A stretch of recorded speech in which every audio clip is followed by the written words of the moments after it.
Muito bom dia para você nessa manhã de sábado. Olha só, no próximo dia 2 de junho acontece aqui em São Luís um seminário que vai debater a perspectiva para a educação no Maranhão.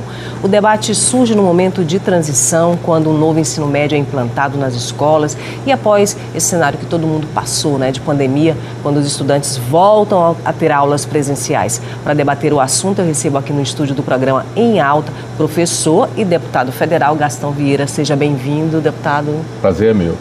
O muito professor. Grande. Fui professor de literatura portuguesa e brasileira no início da minha vida pública. Sim. Foi uma experiência muito boa, te confesso. Ser professor é muito bom. É muito bom. É muito bom. Por isso, essa veia no exercício do cargo político, ter essa bandeira de luta pela educação também, tem isso, foi importante, mas tem o exemplo da minha mãe, que botava a gente para fazer o dever de casa, naquele tempo a gente fazia. E eu fui descobrir muito tempo depois que minha mãe lia e escrevia com muita dificuldade. Mas dentro dela estava a compreensão da importância da educação para os filhos. Então todo dia acabava de almoçar, pegava minhas duas irmãs mais velhas, que estudavam no Santa Teresa, e botava para tomar lição. Eu nem desconfiava que ela não sabia mais ou menos o que a gente estava fazendo. E quando descobri, fiquei muito orgulhoso dela. Se ela fosse uma pessoa que tivesse estudado, onde ela não teria chegado. E eu faço isso também muito em homenagem à minha mãe, Dona Belinha, pelo que ela representou no início da minha vida de estudante. Agora, Gastão, a gente vive um momento agora desafiador para a educação, e a gente vê aí um cenário de muito conflito, entre os executivos municipais, estaduais, isso no Brasil inteiro, aqui no Maranhão a gente tem vivido isso muito, em relação a reajuste salarial dos professores e essa luta que vem vindo aí, os embates, todo dia um conflito novo, mas na sala de aula há um outro desafio, que é essa implantação do novo ensino médio e o que ele traz de mudanças, e mudanças que muitas vezes as famílias, os estudantes ainda não compreenderam, a própria escola também ainda não está preparada para esse momento. Como é que você analisa isso tudo? Eu acho que tua análise introdutória é perfeita. O pai, e nós temos pesquisas que mostram isso, o pai olha o filho de manhã, ele está de farda, que normalmente a prefeitura fornece, livros que o governo federal fornece via FNDE, a mochilinha arrumada com aqueles livros todos, tem merenda escolar, o que numa grande maioria dos lares maranhenses é a única refeição que aquela criança faz naquele dia.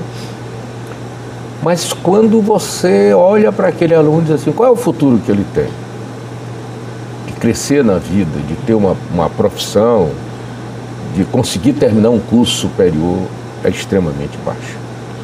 Infelizmente, os alunos do ensino fundamental, e o Maranhão não é a exceção, pelo contrário, o Maranhão se coloca como um dos exemplos negativos disso, é muito ruim.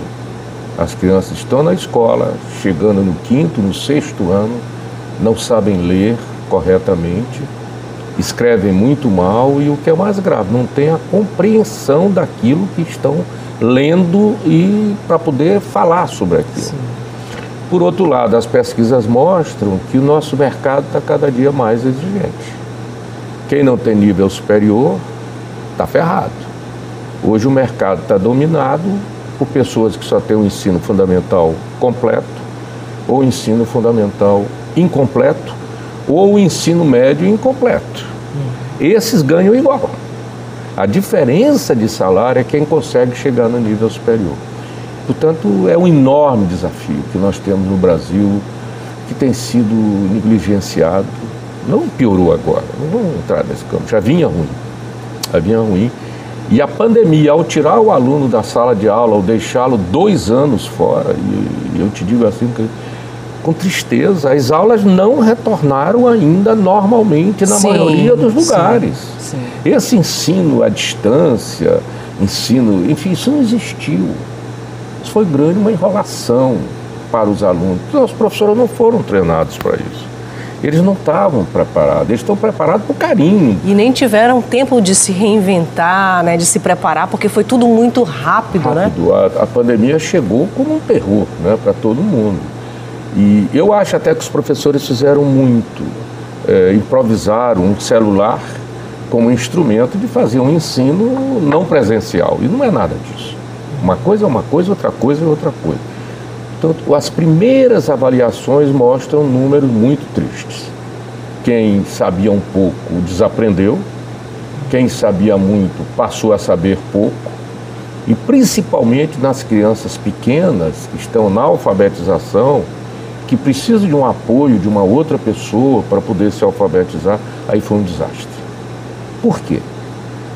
O diabo mora nos detalhes. A maioria dos pais, somente das mães dessas crianças, não tem sequer um ensino fundamental. Sim, não tem como orientar, não tem como tem. ensinar. São pessoas que vivem do Bolsa Família, que estão ali no limite da sobrevivência. Vivem porque são teimosas. Então não tem a menor capacidade de ajudar o seu filho nessa fase de alfabetização que é muito complicada. E as escolas particulares, nós sabemos que são caras, nem todos têm acesso. Então resta para salvar essa rede o quê? As escolas comunitárias, né? Sim. Que como pedintes, às vezes as pessoas têm dificuldade de entender como essas escolas são importantes na ausência. O papel que elas exercem nessas comunidades. Né? Isso eu aprendi quando fui secretário de Educação. Em 1995, eu aprendi o papel dessas escolas. Não é de dar a formação que a escola pública tem a obrigação de dar, mas ela pelo menos não deixa o aluno no zero. O aluno consegue se movimentar um pouco. Agora, dentro dessas diretrizes aí do novo ensino médio, o aluno passa a ser mais protagonista, né, das escolhas dele, né, dos caminhos que ele vai trilhar, da profissão que ele começa a construir aí nesse ensino médio. Mas eu fico me perguntando se esse aluno ele já tem essa capacidade de escolha, né, de definir uma rota, de definir um caminho a partir das disciplinas que ele vai escolher, né, do futuro dele, porque imagino eu que esse estudante é um estudante que muitas vezes não tem, como a gente tem falado, né, não tem acesso à saúde, não tem acesso à educação de qualidade, não tem acesso à internet, a um conteúdo que lhe dê um senso mais crítico, né, das coisas, da sociedade, de perspectiva. Muitas vezes não tem acesso a uma moradia, né, mais digna, né, e acesso a determinados direitos que possam fazer com que ele seja esse protagonista da vida dele, né, que ele tenha essa instrumentalização. Creio que a gente vai precisar, né, dar muito suporte, que a educação precisa dar muito suporte para esse aluno, para que ele chegue a uma escolha, para que ele consiga definir essa rota dele, né, ainda no ensino médio. Olha, eu quero aproveitar até para te convidar para me acompanhar nessas andanças que eu tenho feito, mostrando a importância da educação, porque tu estás colocando o quadro perfeito. Nós negligenciamos durante muito tempo o ensino médio. O ensino médio para o aluno é uma chatice. Um monte de matérias, 24 matérias. Era à noite. Sim. O aluno trabalhava de dia, chegava na escola de noite com fome e não tinha merenda escolar à noite. O professor faltava muito, era um professor por matéria. Então, o índice de abandono desse ensino médio tradicional era muito alto. Então, o presidente Temer, foi na época dele, porque tinha um ministro da Educação que tinha vindo de um estado, que tinha se notabilizado por um ensino médio em tempo integral, um ensino médio diferente. Ele acelerou no Congresso a aprovação da reforma do ensino médio, cujo ano da graça de 2022 ela terá de se completar, porque os alunos estão chegando no terceiro ano do ensino médio. E aí vem a grande alteração. A gente fala, os alunos vão construir seus próprios itinerários. Sim. Ou seja, tem matérias básicas, português, matemática, uma língua, etc, etc. Mas é no terceiro ano que o aluno vai dizer o que ele quer ser. Né? Veja, nós não estamos falando de gente para o ensino superior, formal. Nós estamos falando de gente para o mercado de trabalho com altíssima especialização. E nós chamamos isso do ensino técnico profissional. Né? O governo atual, ele teve um grande avanço nos IEMA, nos Institutos Estaduais de Ciência e Tecnologia. São escolas muito bonitas do ponto de vista arquitetônico, são escolas que custam muito caro, mas que ainda não dispõem isso eu vou gerar uma polêmica pelo que eu estou afirmando, ainda não dispõe de meios para oferecer esse estágio, essa formação profissional para os alunos, que é obrigação nossa agora no terceiro ano. Que o mercado exige, né? Que o mercado está cada dia mais sofisticado. Quem faz isso? Só o Sistema S. SESI, SENAI, SENAC, esse pessoal faz bem há muito tempo. E nós nunca tivemos a coragem de enfrentar esse dogma de que eles só atendem a indústria, o comércio, e que eles podem dar uma contribuição para não tirar desse sufoco que nós estamos vivendo, que nós precisamos dar e não temos. Então, eu fui relator do Fundeb, recente, na Câmara dos Deputados, e eu incluí uma cláusula, que hoje é lei, dizendo que o Ministério da Educação paga uma bolsa para o SESI por aluno, ou para o SENAI, para o Sistema S, paga para os institutos federais também de ciência e tecnologia, para que eles que são especialistas nisso ofereçam para esses alunos a formação que o aluno deseja. Eu quero ser técnico em eletrônica, está aqui. Eu quero ser técnico em radiologia. O SESI, eles têm caminhões maravilhosos, estão trabalhando com 3D. Sim. Então isso está acessível. Falta a Secretaria de Educação do Estado. A secretária, eu conheço bem, tive com ela conversando sobre isso. A secretária chamar o Sistema S, sentarem na mesa, definirem quais as escolas do Estado em tempo integral que podem entrar imediatamente nesse programa. E nesse seminário, que nós vamos falar daqui a pouquinho, o diretor-geral disso, do SESI, que é o doutor Rafael Lucchesi, a grande autoridade brasileira que manda nisso, vai estar presente. Eu o convidei para fazer a última palestra do dia para estabelecer esse diálogo com nossos professores, com nossos diretores, com a Secretaria de Estado da Educação, com a Secretaria de Estado da Ciência e Tecnologia, que nós não temos mais tempo a atender. Sim. Nós somos obrigados a oferecer, repito, essa formação técnico-profissional no terceiro ano para o aluno.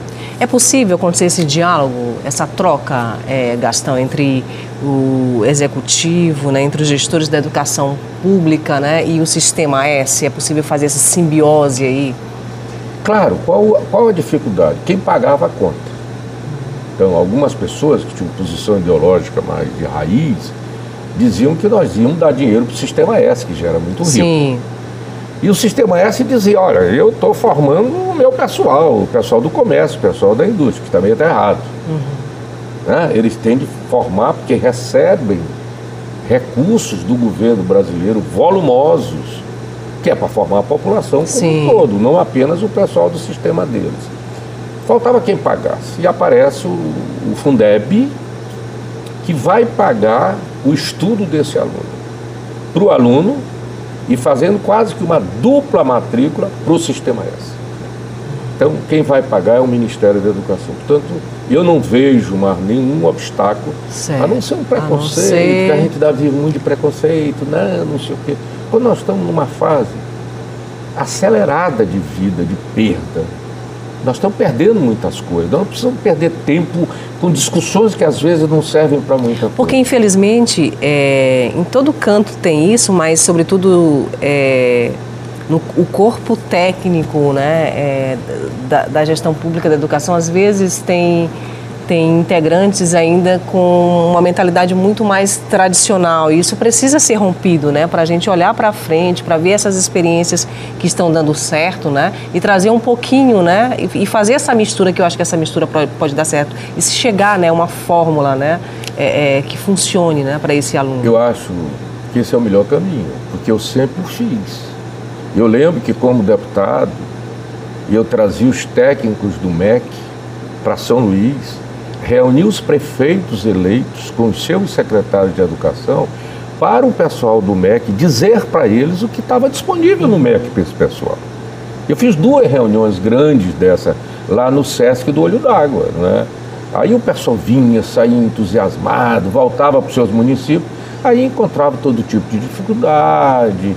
A secretária de Educação muitas vezes era escolhida pela afinidade que tinha com o prefeito, ou de parentesco, ou disso, daquilo. Os melhores nunca eram escolhidos, e você não sabia o dinheiro que tinha, quanto você... Aí ia dando aquele desânimo e tudo voltava, como antes, ao quartel de Abrantes. Mas eu fiz essas experiências. Depois eu pegava o secretário municipal de educação, levava para Brasília. Cada um de lá saía no mínimo com um ônibus escolar, com uma creche, etc. O que aconteceu? A maioria das creches do Maranhão, o Maranhão é campeão brasileiro nisso, estão paralisadas, não foram concluídas. E a criança que precisa ter um lugar decente, em que ela come, em que ela brinque, em que ela viva bem, ela está na rua, na lama. Por quê? Porque a creche que o governo federal deu dinheiro para fazer, o prefeito não fez. Os prefeitos não fizeram. Isso é um problema dos prefeitos de hoje. Não fizeram. Está lá, obra inacabada. O Maranhão é campeão, repito, que isso me dá uma raiva. Eu fui presidente do FNDE. A maioria dessas creches fui eu que trouxe para o Maranhão. O Maranhão tem mais de 400 creches inacabadas. Portanto, nós precisamos dar um passo muito forte, sabe? Assim, um envolvimento da sociedade, dos governos, dos prefeitos, bons diretores, bons secretários de educação, bom apoio do Estado para os municípios. O Estado tem de apoiar, tem de coordenar essa ação. O município sozinho, sem apoio, ele não vai conseguir dar esse passo tão fundamental para a educação maranhense como nós estamos querendo. Qual que seria o grande desafio para a implantação do novo ensino médio, para que ele traga resultado? A gente sabe que esse resultado ainda vai ser muito pequeno nos primeiros anos, isso, né? Então tem uma estrada longa aí para se percorrer, né? Tem que começar pelo entendimento do que é esse novo ensino médio. Eu fui secretário e nós tínhamos 3 escolas em tempo integral, Bacelar Portela, etc. Não havia uma política de ter escola em tempo integral, né? Depois de mim vieram vários secretários durante o período que a governadora Rosiana foi governadora. E no máximo nós chegamos ao Colégio Maristas, que o Estado comprou, para servir de experiência de uma escola em tempo integral. Hoje nós temos mais de 50. Né? O governo Flávio priorizou a escola em tempo integral, tinha dinheiro do BNDES, tinha uma política aprovada pelo MEC, portanto juntou a fome com a vontade de comer. E ele olhou para frente, compreendeu, eu influenciei muito ele nisso, e nós temos hoje uma rede de tempo integral muito grande. Aí eu quero te contar uma história. Qual é a chave do tempo integral? É uma profissão. É o menino no interior, no município, que não tem emprego, não tem nada, que usa o seu celular para fazer filme. Filme de publicidade, filme jornalístico, filme de tudo. Então ele precisa estar formado tecnicamente para poder utilizar esse instrumento, que ele vai acabar, né, tendo uma profissão. E além de uma profissão, ele vai ter condições de fazer aquilo no seu município. O mercado de trabalho é absolutamente novo. Por que não faz? Porque ele não tem essa formação. Nós vamos dar essa formação, eu acho, na situação de hoje difícil. Porque eu estou pegando um professor de geografia, um professor de história afim, e estou treinando esse professor para ele ser um professor de robótica. Quando professor de robótica é professor de robótica. Nós temos, não, mas o SESI, o SESC, o Senar, todo mundo, eles têm. E aí a gente está falando do principal agente desse processo, que é o professor, né? Na sala de aula, que precisa estar preparado, né? Indispensável é o professor. Como sempre, o mundo avançou, se modernizou, mas o conceito de escola pública e o conceito da importância de um professor da sala de aula continua muito presente nos países que fizeram ultimamente grandes reformas educacionais, como Portugal. Então, os instrumentos, sabe, às vezes eu fico chateado porque eu trabalho intensamente com isso. Essa mudança do Fundeb, me insultaram, que eu estava a serviço do Sistema S, que eu estava isso, que eu estava aquilo. Eu não estava dando dinheiro para o Sistema S, eu estava dando dinheiro para o estudante pobre que vai terminar o ensino médio sem ter aquilo que é fundamental para ele, que é a formação técnica profissional. Foi assim na Alemanha, você não vai para a universidade direto, você vai para o curso técnico. Na Itália, você vai para o curso técnico. Na Espanha, em todo lugar do mundo, você não entra no ensino médio só para ir para a universidade, como é no Brasil. O Brasil está na contramão do mundo. Entra para o curso técnico, ganha seu dinheiro, ajuda seus pais, se especializa e vai em frente. A Escola Técnica Federal para chegar numa universidade. Eu fazia isso. O aluno que entrava para a escola técnica, ele tinha uma profissão garantida, ele era reconhecido e respeitado no mercado. A Alumar pegou os alunos todos formados pela Escola Técnica Federal do Maranhão, lá no Monte Castelo, e contratou. Aí nós, de repente, com essas invenções nossas, nós acabamos com isso. Nós acabamos com isso. Criamos institutos federais de ciência e tecnologia. Ótimo, mas é ensino superior. E tem um buraco aqui para baixo que precisa ser preenchido. É essa luta que nós estamos tendo para preencher esse buraco. E temos tudo para fazer isso. Essa pode ser uma saída, assim, porque há uma grande contradição no Brasil, né? O adolescente de classe baixa, o estudante pobre, vamos dizer assim, ele vai para a universidade privada e aí ele se endivida para poder cursar o ensino superior. Isso. Né? E ele sai desse ensino médio sem uma profissão, né? E ele passa lá 4 ou 5 anos estudando e tem que pagar por esse ensino. E o aluno, né, de uma classe social mais privilegiada, ele sai da escola direto para a universidade pública. Né? É uma contradição histórica no Brasil e que parece que não tem assim, um tempo definido para se revirar isso aí. Né? E ai de quem queira mudar essa questão, ou pelo menos discutir. Eu estou envolvido nesse momento numa grande polêmica, está todo mundo me dando de pau, me insultando, porque em 2019 eu dei apoiamento para que tramitasse na Câmara, 2019, uma PEC que discutia a gratuidade ou não do ensino dado pelas universidades. Na Câmara, se você não tiver 171 assinaturas, a sua ideia não é nem discutida. Eu tenho como princípio ideia para ser discutida. Eu discuto casamento de pessoa do mesmo sexo, todas essas coisas eu quero discutir. Formar a minha opinião, mas quero discutir. Então isso foi 2019, agora eu vejo explodir nas redes sociais, que eu estou no PT, que eu não podia estar no PT, porque eu estou apoiando ensino público. Eu não quero entrar na polêmica pela polêmica, porque eu dei apoiamento para discutir. O meu voto, sim, eu não vou nem exercer, porque eu não estou no momento na Câmara. Nem acredito que um tema tão polêmico como esse se coloque no ano de eleição para os deputados votarem. Mas eu trago a seguinte afirmação. Hoje, quem estuda nas universidades públicas, peguemos um curso, medicina, é quem pode pagar. Sim. Por quê? Porque um aluno, para entrar em medicina na UFMA, nas federais, ele precisa fazer no mínimo 900 pontos no Enem. E quem faz 900 pontos no Enem? Quem fez um bom ensino médio. Esse ensino médio que eu estou te contando permite que alguém tenha essa formação? Não permite. Não permite. Quem está entrando... É uma exceção se alguém conseguir... Não, consegue com bolsa do FIES, né? Que é um financiamento que o governo... Eu digo na universidade pública, se conseguir uma boa pontuação, é uma exceção das exceções, né? Ele pega o ProUni, porque tem o FIES e o ProUni. O ProUni é bolsa. E o FIES é financiamento. Sabe o que aconteceu agora? O governo Bolsonaro anistiou todos os devedores do FIES. Por quê? Estava batendo de 85%. O número de alunos que não conseguem pagar as mensalidades. Sim. E ele paga como? 25%. Depois que ele está formado, teoricamente, depois que ele está no mercado de trabalho, ele tem um emprego. Só que não tem emprego. O salário está aviltado para baixo. Outro tem nível superior, outro vai ganhar igual a quem tem ensino médio incompleto. Eles não conseguem pagar. Eu estou lutando, estou com um projeto na Câmara para dizer o seguinte: ninguém paga. Todo mundo vai ter bolsa. Vamos acabar com esses 25% que é para pagar depois do curso, porque não tem mercado de trabalho hoje. Nós estamos vivendo uma crise de desemprego batendo 20%. Porque mesmo que ele não esteja empregado, né, economicamente ativo, ele é obrigado a pagar, né? E quando o governo anistia, ninguém paga mais. Aí qual foi o problema que eu me defrontei quando eu era relator? Os caras que pagavam, peraí, o cara não paga, é premiado pelo governo, e eu que estou pagando, vou ser punido? Então você tem que estender. Então não paga ninguém. Os 25% não paga ninguém. Paga onde? Numa instituição privada de ensino.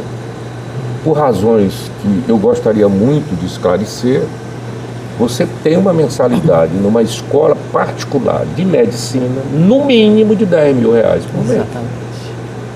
Por quê? Porque são muitas as exigências para abrir o curso. Embora essa exigência de você fazer estágio, de você fazer residência, de você fazer isso, de você fazer aquilo, só aconteça na metade do curso, Se quem for abrir o curso não mostrar isso desde a saída, não abre. Então, há uma série de distorções que nós precisamos discutir. Eu quero discutir. O que você acha? Eu acho que você tem de manter uma gratuidade, mas uma gratuidade que você possa ajudar os pobres. Como? O imposto. Você estudou numa escola pública? Eu não pergunto se podia pagar. Passou no Enem, entrou. Você vai pagar um imposto depois de formado. Vai ter um imposto que é para você ressarcir o que o Estado gastou com vocês.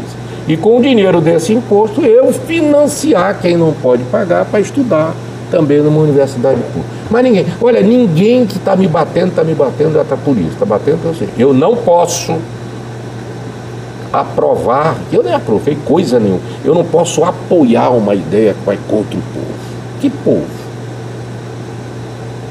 Eu te juro, minha amiga, quem estuda na UFMA medicina pode tranquilamente pagar o curso de medicina. Quem está estudando no liceu, nas instituições privadas que tem curso de medicina, consórcio de família. Um tio dá 1.000, a tia dá 500, o outro dá 600, a família rebola para chegar nos R$10.000 mensais. Por quê? Porque é o maior investimento que tu podes fazer para um filho, para um parente, é formá-lo em medicina. É um investimento com retorno garantido.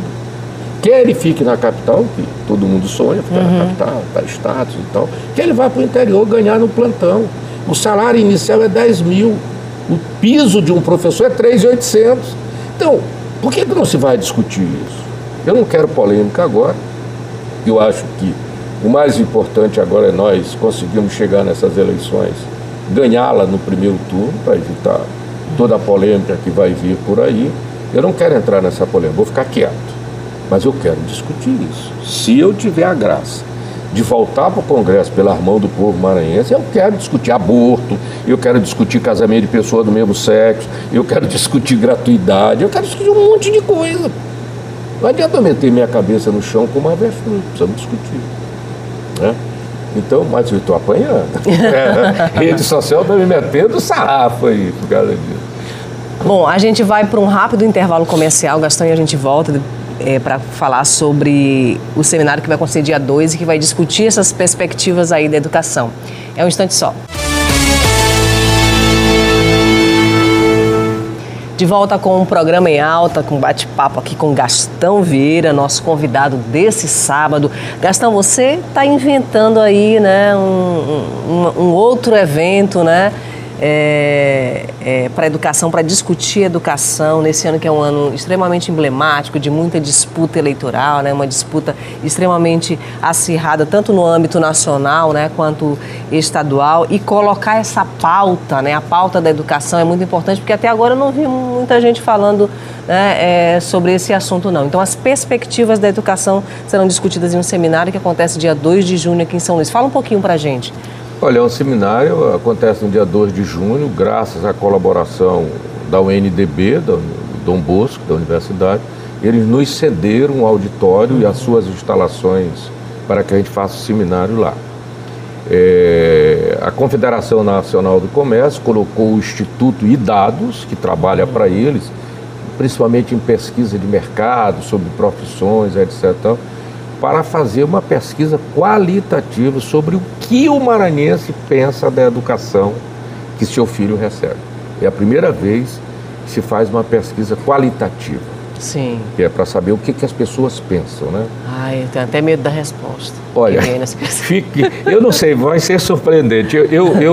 Como eu sou muito ansioso, sim, eu quero ver o resultado da pesquisa no dia 2 de junho. Tá, então essa pesquisa vai ser apresentada só durante o seminário pelos técnicos que coordenaram a pesquisa? Pelos técnicos do IDADOS que estão vindo, por um técnico que vai dizer qual a metodologia da pesquisa que foi utilizada.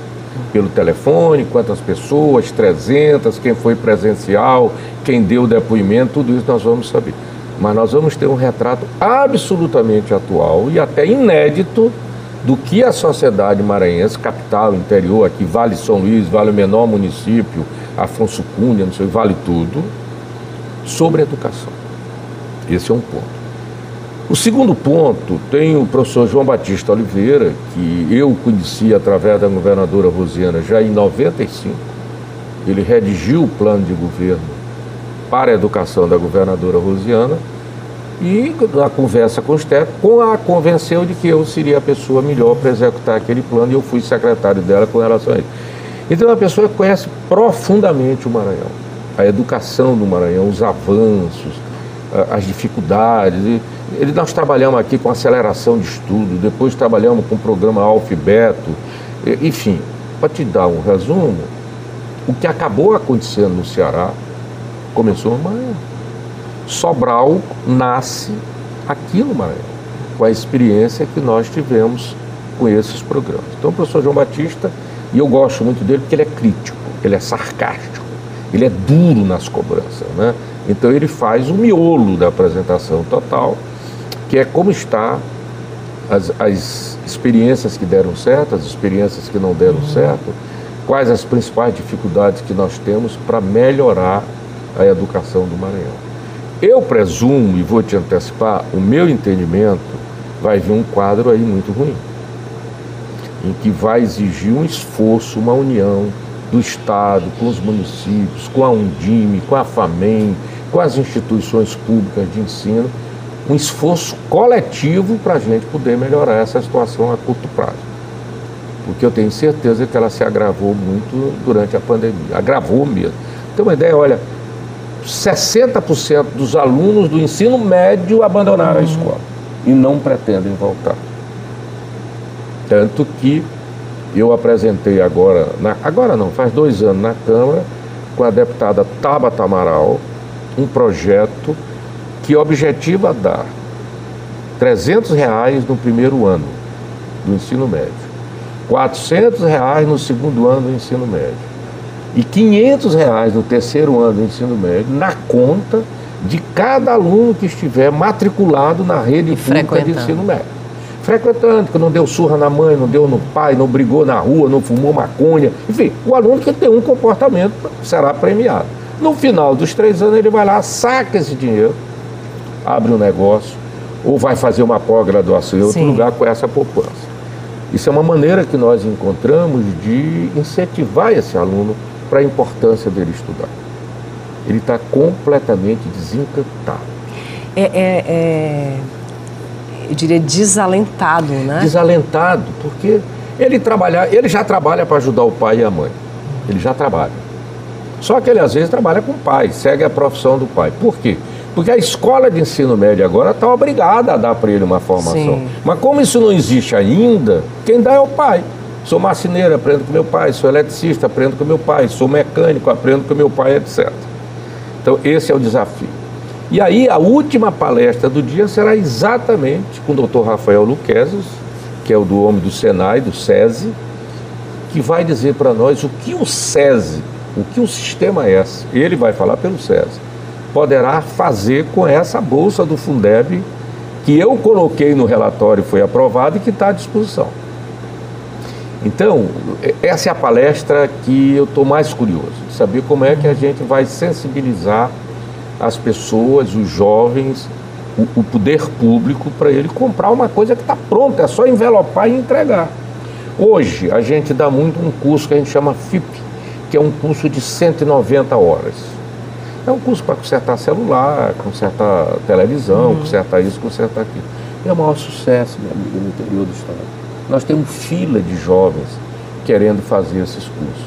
E eu vivi isso na prática, porque quando eu fui ministro do Turismo, eu organizei a Copa do Mundo, nós tivemos de usar um programa chamado Pronatec para treinar pessoal de hotel, pessoal de recepção, e formamos 200 mil pessoas. Noção de inglês, noção de espanhol, curso de 190 horas. Que acabaram indo para o mercado com mais formação depois da Copa. Depois da Copa, mas que tiveram a sua primeira oportunidade durante a Copa do Mundo.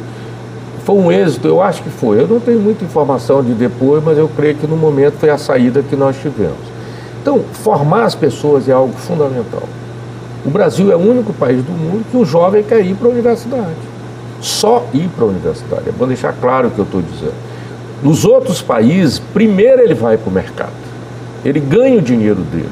Ele ajuda a família. Ele casa, ele faz isso, faz aquilo. Aí, bom, agora eu quero ir para a universidade para aumentar os meus conhecimentos na parte teórica. E na parte prática eu já tenho esse conhecimento. Isso aconteceu demais aqui. Escola técnica formou gente demais para nós, para isso. Os bons técnicos, professores de química, de física, de desenho, vinham da Escola Técnica Federal. A Alumar, quando se implantou no Maranhão, 80% dos funcionários dela foram buscar na Escola Técnica Federal do Maranhão. Então, nós não estamos inventando a roda está inventada há muito tempo. E o que mais me preocupa é que na percepção da sociedade a educação não é mais importante. Quais as coisas mais importantes? De 1 a 10, a educação está lá em 8º lugar. Primeiro é desemprego, segundo é fome, terceiro é violência, quarto é não sei o quê. E a educação, que era sempre o primeiro. Eu quero dar uma boa educação para o meu filho. Os pais eram orgulhosos.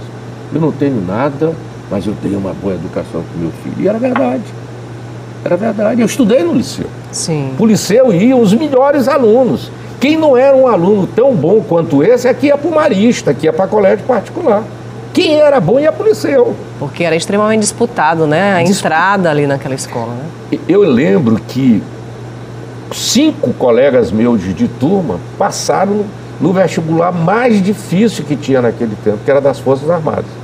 Ou foram para Agulhas Negras, ou foram para a Aeronáutica, ou foram para a Marinha. Aonde eles estudaram? No liceu, durante o dia, e à noite com o professor Newton Neves, que era um cara do Banco do Brasil, que dava aula em cursinho daquela época e tal. Isso caiu, a sociedade não entende mais isso. O pai e a mãe olham o filho, está bonitinho, está fardado, tem comida na escola, está aprendendo, está nada. Então nós precisamos mostrar que sem educação não tem saída. Você falou uma palavra, desencantamento, né? Quer dizer, a escola deveria ser um lugar para encantar, né? Hoje tem sido um campo de conflito, de guerra, de violência, né? De cadeiras vazias também, né? De abandono. De abandono. É possível mudar esse cenário a médio prazo, assim? Porque você fala da experiência de Sobral, eu fico me perguntando por que Sobral deu certo, por que aqui não deu certo, se aqui foi, né, o estopim de tudo, o berço, né, dessa coisa toda. Então era para a gente estar, né, como está o interior do Ceará, e a gente não está. Sobral é um caso único no Brasil. Em nenhum outro estado brasileiro deu tão certo quanto deu em Sobral. Quer dizer, o Piauí tem experiências muito melhores que as do Maranhão, mas são experiências pontuais. Quem criou um sistema em que tudo praticamente deu certo foi o Ceará. Talvez porque o prefeito de Sobral era Gomes, Cid Gomes.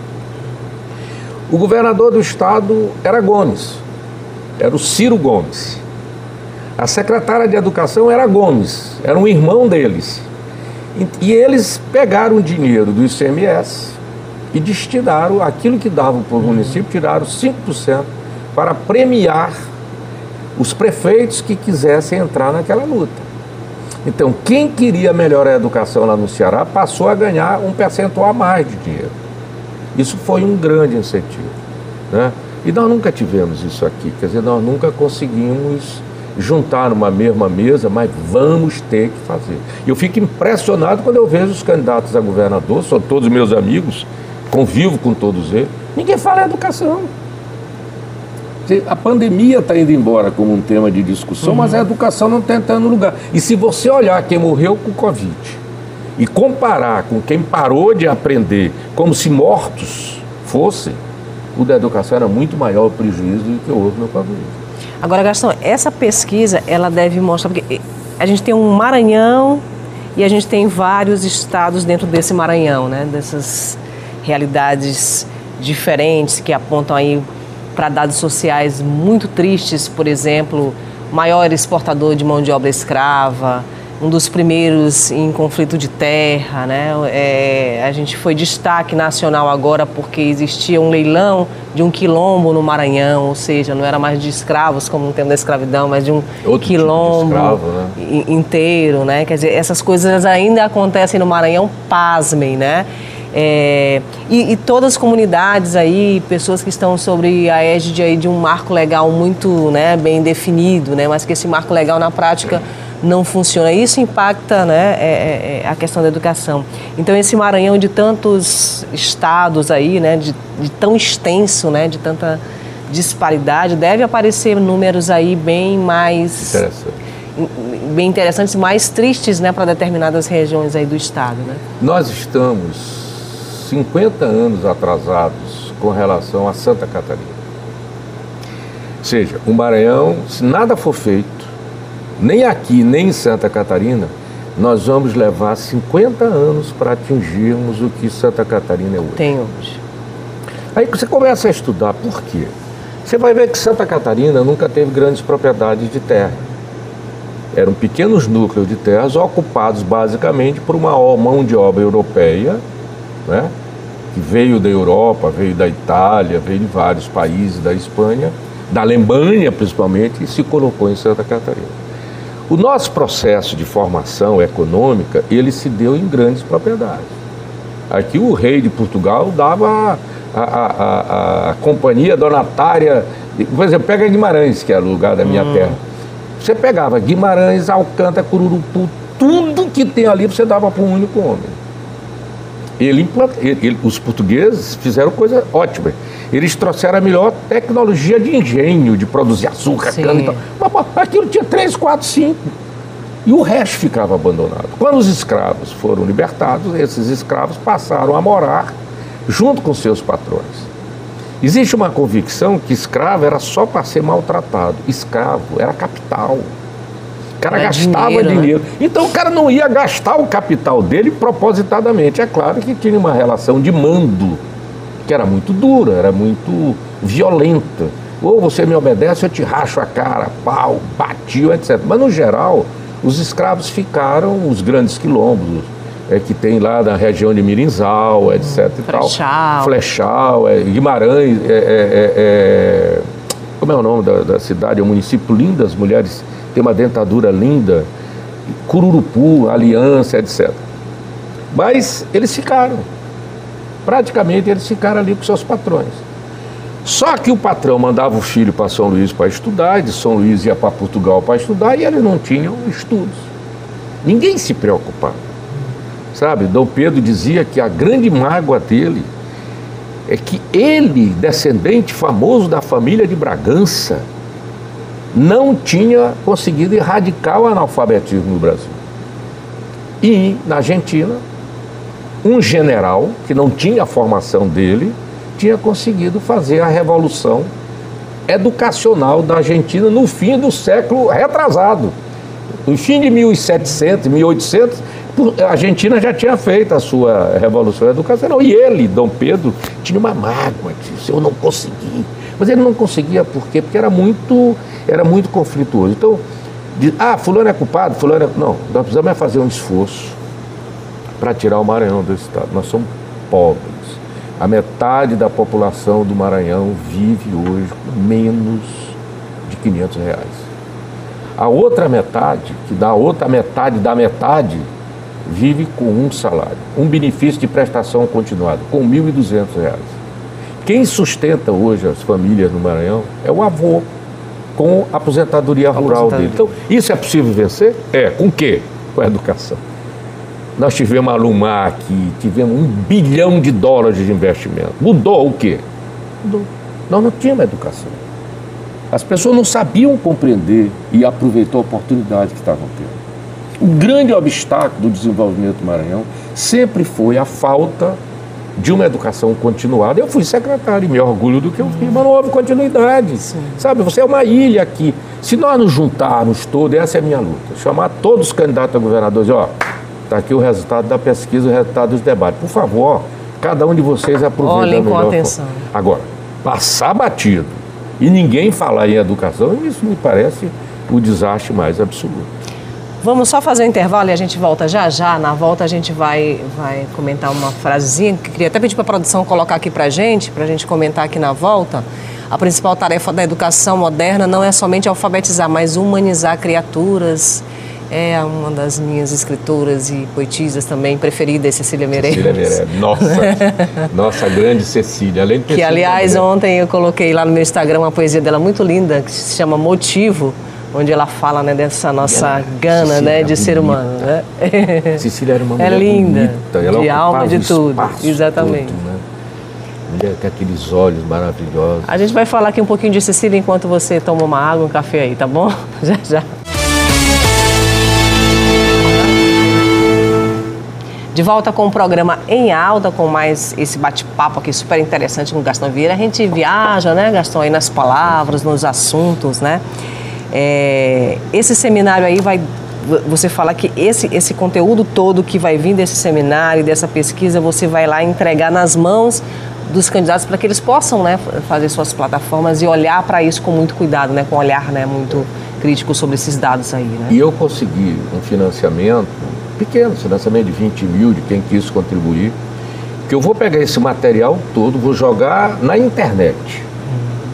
Eu vou contratar uma empresa, com certeza aqui do estado, que eu sempre trabalho com gente daqui, para a gente massificar as informações do seminário para toda a sociedade. Sim.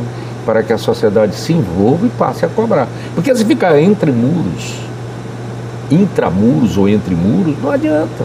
E eu preciso tocar no coração do pai, para ele entender a importância da educação num estado como o nosso. E no coração do gestor. No coração do gestor. Eu estou convidando todos os secretários municipais de educação, até aproveito aqui contigo, para eles virem. Eles poderão acompanhar presencialmente no auditório do Dom Bosco, como eles poderão entrar pela internet. Nós vamos transmitir pela internet isso. Você faz uma inscrição e vai receber qual é a plataforma e vai entrar.